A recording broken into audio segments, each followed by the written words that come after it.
AITA for making my husband's family. Uncomfortable by not letting my abusive ex-mil hold our baby? I, 26F, had a baby 4 months ago with my now husband. He's amazing, supportive, kind, everything my ex wasn't. I was married once before.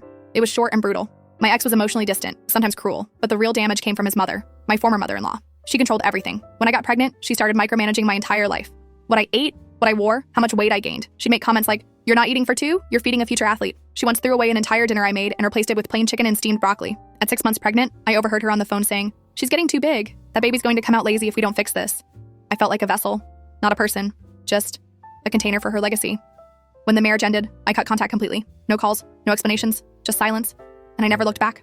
Life moved on. Years later, I met my now husband. We clicked fast, fell hard. But life had a twisted sense of humor. His mother had recently married my ex-mother-in-law. So yes, my ex-mother-in-law is now my husband's stepmom. We all tried to keep it cordial. I avoided her. She stayed polite but distant. Then came the baby. A family gathering was organized to celebrate. I didn't want to go, but my husband asked me to try. For him. So I did. She was there, smiling, complimenting the baby's name, his eyes, his tiny hands. Then she leaned in and said softly, "Can I hold him?" Just for a minute. I froze. I mumbled something about the baby napping. She backed off, still smiling, but I could feel her eyes following me the rest of the day. She kept hovering, not close enough to be obvious, but always near, watching, waiting.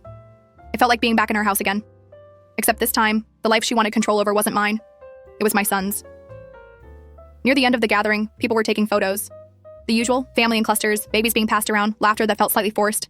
Then she stepped forward, loud enough for the room to hear. She said, "Now let Grandma hold her, sweet boy. I've waited long enough." The room went quiet. I stood up, held my son close, looked her dead in the eyes and said, "No." She blinked, smiled like I was joking. "Come on, don't be silly. We're family now." I shook my head. Number, you don't get to rewrite history just because the last chapter makes you uncomfortable. There were no screams, no arguments, just that slow, awful silence when people realize something real is happening and they don't know whose side to be on. My mother-in-law looked at my husband. He didn't say a word, neither did his mom. The group moved on quickly. Someone cracked a joke, someone else poured wine, but the tension never left. Later that night, I got texts from his aunt and his cousin both saying I could have handled that more gracefully, or at least let her hold him for the photo.